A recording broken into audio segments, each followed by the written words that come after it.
Benston. I am here with you to start a new feature called Top Row Tryouts on Pinterest.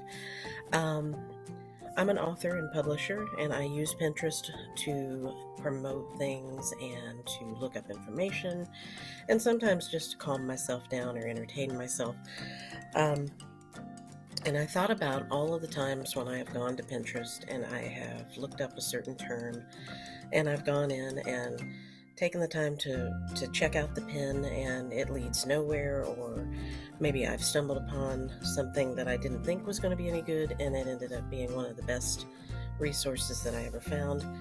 And I thought this would be a good thing to share with some other people who are interested in knowing what's behind the pins. So I'm going to start doing this top row tryout where I look up a term, and then I will go into the first row of pins that comes up and check out each pin and see if any of those are worth recommending to you.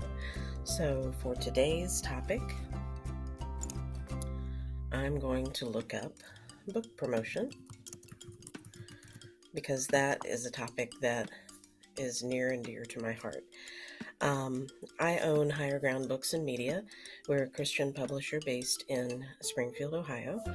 We have about 51 authors at this point and over 120 titles that are available out there for you on our website, highergroundbooksandmedia.com, or on amazon.com, and in some other places as well.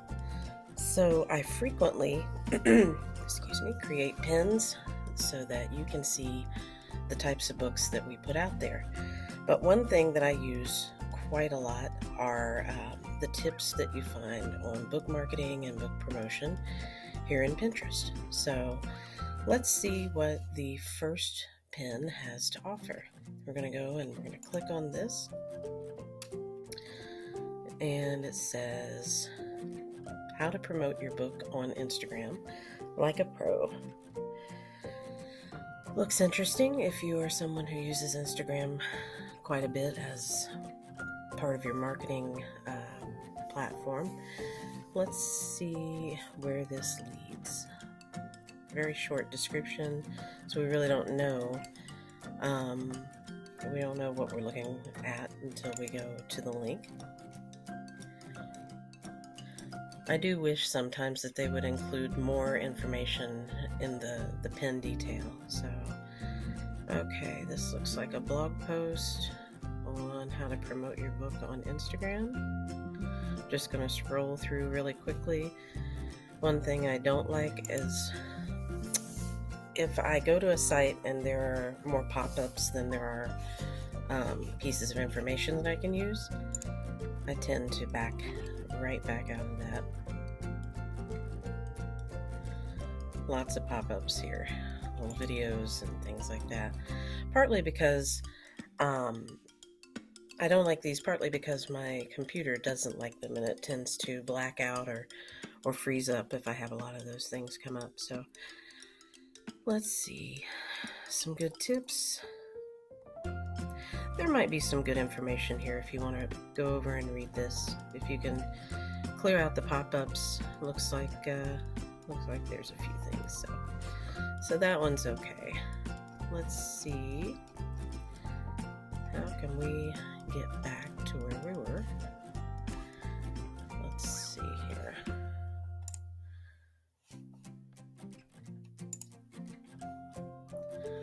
Okay, so what I'm going to do, I'm going to save this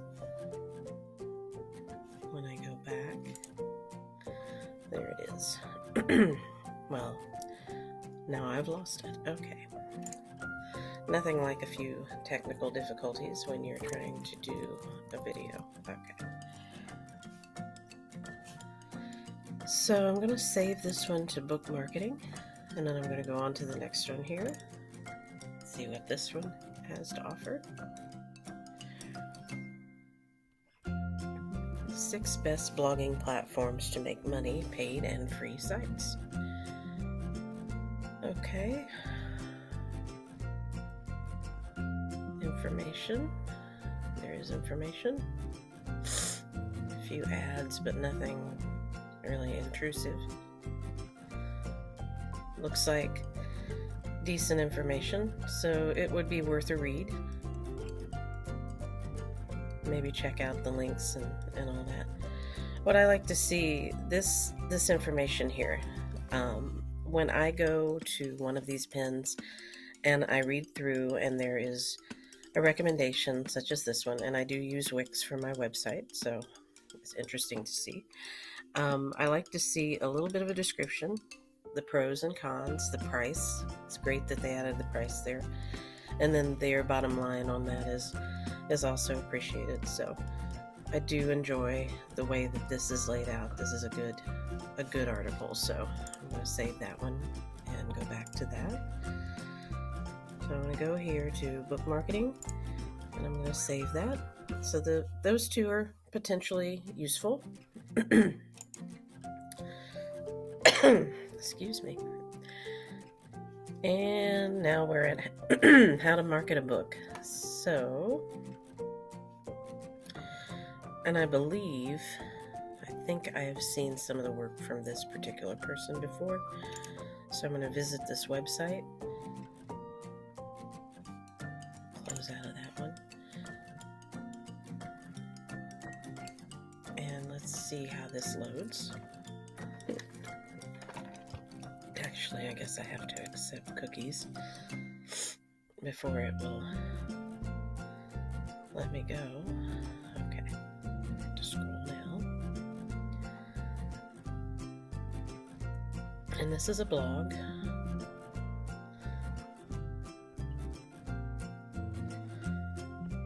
Looks like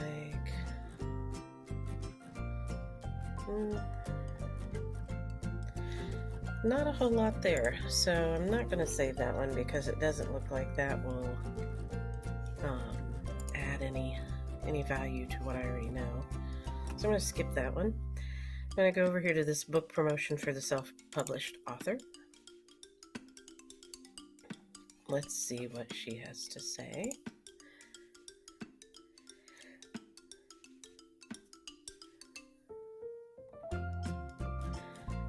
And it looks like just a blog, yet again.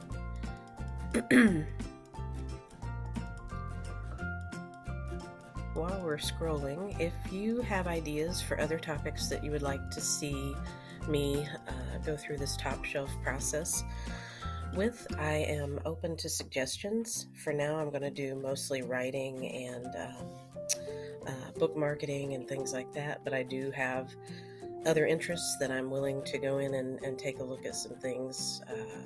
I think one of my boards is pets, and I do recipes and all that type of stuff on Pinterest, so I'm happy to take a look at some of those other types of boards as well.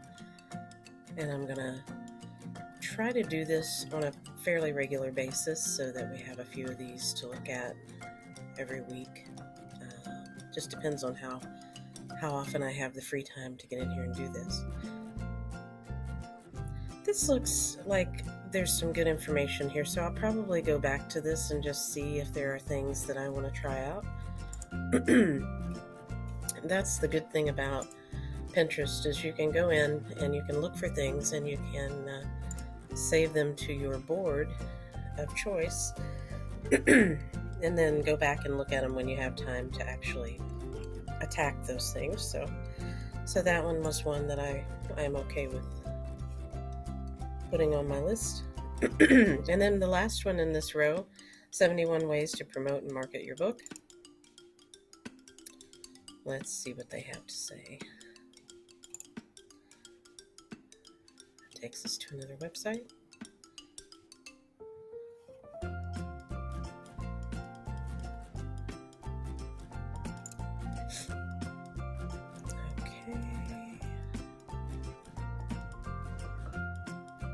Just doing a general scroll to see if it looks legitimate. Sometimes when you click on these links, it'll take you to something that just doesn't even look like anybody put any thought into what they've written, and that is not ideal. who has time to waste on stuff like that? I mean, if you have to pin things so that you can go back to them later and work on them when you have more time to concentrate, then you certainly don't have time to go in and be led to something that is actually nothing. So this looks decent as well. So I think, 4 out of 5 is pretty good for the top shelf. And there's a pop-up. Not too terrible. Those last few didn't have a lot of pop-ups or anything like that were intrusive, but 4 out of 5 is really good for checking out pins and seeing what you can see there. So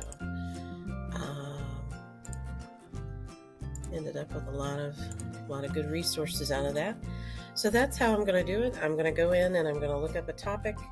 When I come in, I'm going to check out the pin, see if it is something that's legitimate. And if it is, I'm going to save it to my list of things to go back to as a resource. And then if it's not, I'm just going to skip over that and act like I didn't see it. So what I'm going to try to do is when I make these videos, I will try to share the links to the pins that I saved as a resource. I will try to put links to the recommended pins in the description for this video. So I hope you enjoyed this, hope it was helpful, and that you'll come back for the next one. So have a great day, and happy pinning.